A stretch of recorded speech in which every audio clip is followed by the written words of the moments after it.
હવે ચાલુ છે ખબર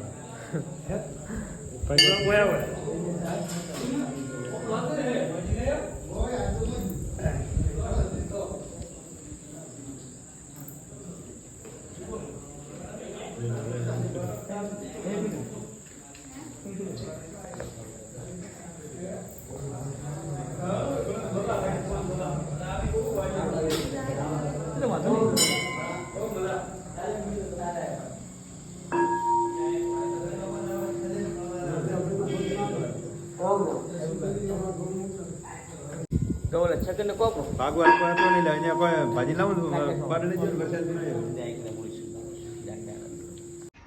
તે અંડર વેલ્યુ છે કે ઓવર વેલ્યુ છે, એની જે પ્રાઇસ છે એનાથી ઉપર ચાલી ગયો છે કે નીચે ચાલી ગયો છે. ઘણા કહે કે ભાઈ આ તો હવે ઓવર વેલ્યુ થઈ ગયો, ખૂબ ઊંચો જતો રહ્યો અને મોઘો શેર થઈ ગયો.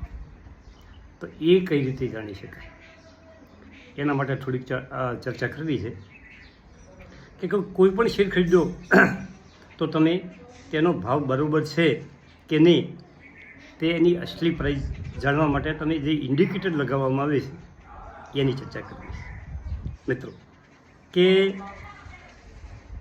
એની ચોક્કસ કિંમત જાણવા માટે તમારે કોઈ પણ કંપનીનો જે કંપની તમે ખરીદો છો એનો EPS અર્નિંગ પર શેર, એક શેર દીઠ કમાણી.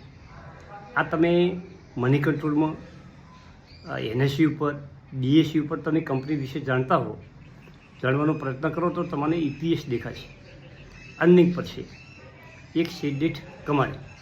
કંપની આખા વર્ષમાં જે કમાણી કરે એની જેટલા શેર બહાર પાડેલા છે એનાથી ભાગો તો એક શેર દીઠ કમાણી આવે, ગુણ્યા ફેર વેલ્યુ, એટલે કે ફેર વેલ્યુની PA એટલે કે એની ઇન્ડસ્ટ્રી. ધારો કે કોઈ સેક્ટર છે, કોઈ સેક્ટરનો PA, સેક્ટરની જે કંપનીઓ કામ કરતી હોય એનો એવરેજ ગણીને એનો PA સેક્ટરનો PA કાઢવામાં આવે છે અને એના સેક્ટરના PAથી ગુણો તો તમને જે રકમ આવે. હવે તમે પ્રશ્ન થશે કે ફેર પ્રાઇસ એટલે શું, એટલે કે સેક્ટરનો PA એ તમને મની કંટ્રોલ NSE DSE માં જોવા મળી રહેશે અને સેક્ટરનો PA કેટલો છે તો હવે કઈ રીતે ગણતરી કરવી તેની વાત કરું તો કે હવે આપણે EPS ગુણ્યા સેક્ટરનો PA. ધારો કે કોઈ કંપનીનો EPS 50 છે અને એનો PA સેક્ટરનો PA 20 છે, એટલે 50 ગુણ્યા 20 એટલે બરાબર 1000 થાય. પરંતુ ભાવ 1500 રૂપિયા કંપનીનો ચાલે છે તો એટલે કે 100 કરતાં વધારે ભાવ ચાલે છે તો ઓવર વેલ્યુડ શેર કહેવાય. એ શેર ઓવર વેલ્યુડ કહેવાય. પરંતુ 1000 કરતાં જો કંપનીનો ભાવ નીચો ચાલતો હોય તો તે અંડર વેલ્યુ ભાવ કહેવાય. મિત્રો આ સમજવાનું છે. હવે તેને આપણે કોઈ કંપની સાથે સરખાવીએ.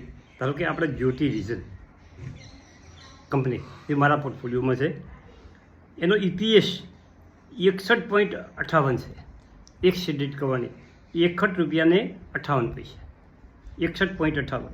હવે એનો સેક્ટરનો PA 43.64 એટલે કે 43 રૂપિયાને 64 પૈસા છે. તો બેનો ગુણાકાર કરો એટલે 2787 આવે. હવે કંપનીનો ભાવ 1453 રૂપિયા ચાલી રહ્યો છે તો આપણે એને કહીએ કે ભાઈ અંડર વેલ્યુડ ભાવ છે. પરંતુ હવે આપણે બીજી કંપની લઈએ કે વારી રિન્યુએબલ. હવે એનો EPS છે 21 રૂપિયાને 98 પૈસા, એક શેર દીઠ કમાણી. હવે એનો સેક્ટરનો PA છે 42.73 એટલે ભાવ 939 આવે, પણ એનો ભાવ અત્યારે ચાલી છે 1186 તો એ ઓવર વેલ્યુડ કહેવાય. આ રીતે તમે સમજી શકો. હવે 2-3 મિત્રોની એક ભયંકર કોમેન્ટ કે મેં ઓલાના શેર લીધા છે 10,000 શેર, એવું મારા મિત્રોએ કોમેન્ટ કરી અને ભાવ ખૂબ ઘટવાના કારણે હું ખૂબ તકલીફમાં છું. મિત્રો શેર બજાર બહુ ગંભીર બાબત છે. જો તમે છોકરમત કરશો, જો તમે એકદમ પૈસાદાર બનવાનું કોશિશ કરશો તો તમે સલવાઈ જશો. આ 100,000% વાત છે. 2008માં મેં જે લીધેલી કંપનીઓ હતી એમાંથી મને 7-8 કંપનીઓમાં ખૂબ ફાયદો થયો છે. બાકીની કંપનીઓ થોડીક ઓછી ચાલી છે, પરંતુ 6-7 કંપનીઓ 20 કંપનીઓમાંથી એકદમ ઝીરો થઈ ગઈ છે. અને આજે મારે પોર્ટફોલિયો મોટો છે, એમાંથી 10 કંપનીઓ તો એવી કંપનીઓ છે એને મારા 2 બ્રોકર ઉપર હું કામ કરું છું. એક છે એન્જલ વન અને એક છે બીજી KIFS. બંનેમાંથી 40 શેર છે, એમાંથી 10 શેર તો મને ખૂબ નુકસાન કરાવી ગયા છે, પરંતુ બીજા શેરો મારો ખૂબ ચાલેલા છે, એટલે એ નુકસાન દેખાતું નથી. મિત્રો, એક શેર ઉપર આટલો બધો મદાર કરવો અને આટલી બધી ક્વોન્ટિટી ખરીદી લેવી એ ના ચાલે. આવી છોકરમત ના કરાવાય. આપણે વારંવાર કહીએ છીએ કે એક ટોપલીમાં બધા ઈંડા ના રાખો. અને ખાસ વાત એ છે કે તમારા કમાણીના સોર્સ છે એ અલગ અલગ ગોઠવો. તમે એક જ સાથે બધું શેરબજારમાં મત ગોઠવો પ્લીઝ.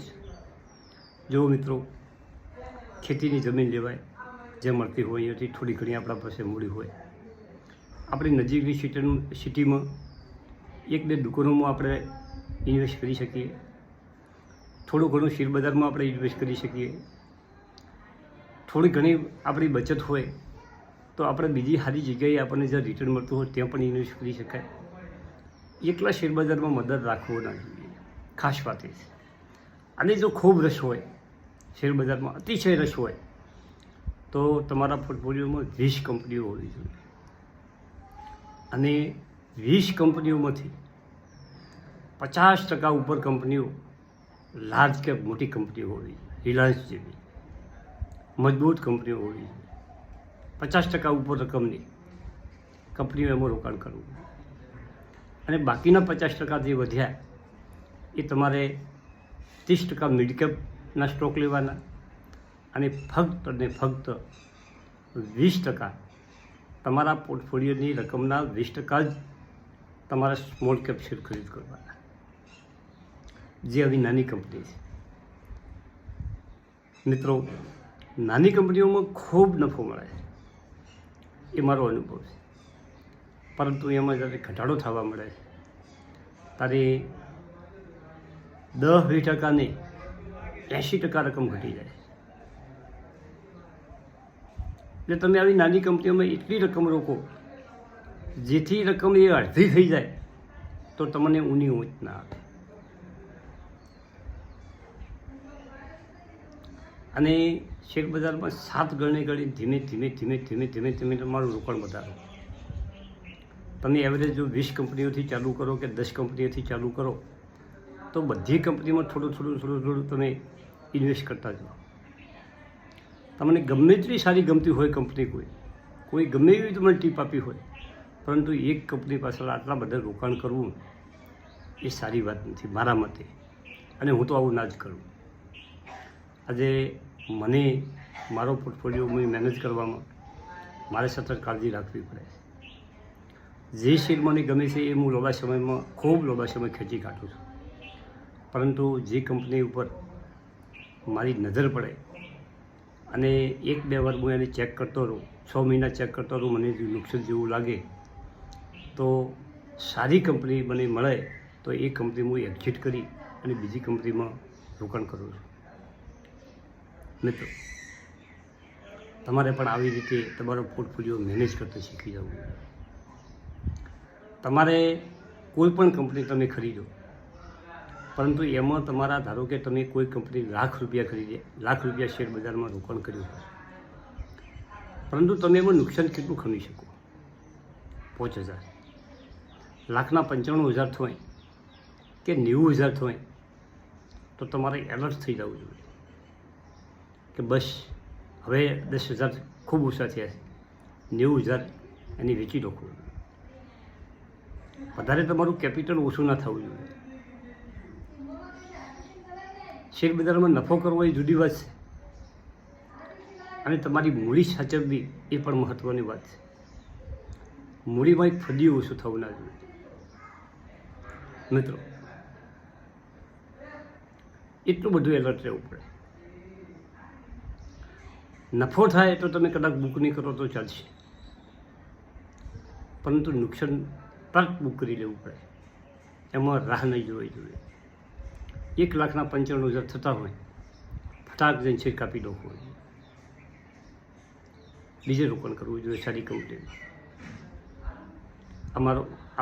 મારી રાય છે, તમે સમજો કે ના સમજો, પરંતુ જો મિત્રો શેર બજારમાં તમે મૂડી સાચવશો, તમારું કેપિટલ સાચવશો, તમે આગળ વધી શકશો. કેપિટલમાં લોસ કરવો એ સારી વાત નથી. અને આ મારા મિત્રની સલાહ છે કે હિંમત ના હારશો. કાલે આ સમય પણ વીતી જશે, કાલે સારો સમય આવી જશે.